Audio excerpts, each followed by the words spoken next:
Et toute la difficulté, c'est de donner assez de force à cette pâte.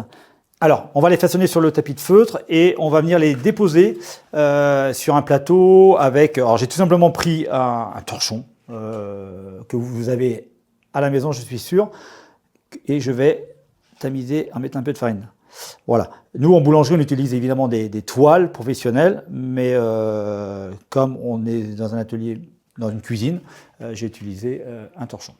Et on va appeler ce que dans notre jargon de boulanger, ce qu'on appelle la tournagrie. Ça veut dire qu'on va mettre le dessus du futur pain sur la toile. Donc, c'est-à-dire que le dessus du pain va être collé à ce torchon et le dessous sera donc dessus. Hein, on inverse. On appelle ça tourne-agri. On va façonner un pain qu'on appelle en forme bâtarde.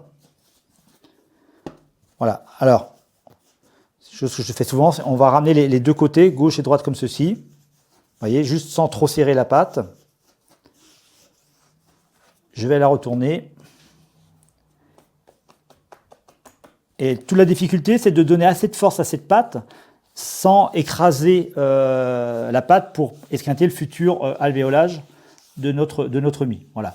Donc la soudure, on la voit bien, les dessus. J'accentue un petit peu les pointes. Voilà. Et donc le dessous du pain se trouve dessus et le dessus du pain côté farine.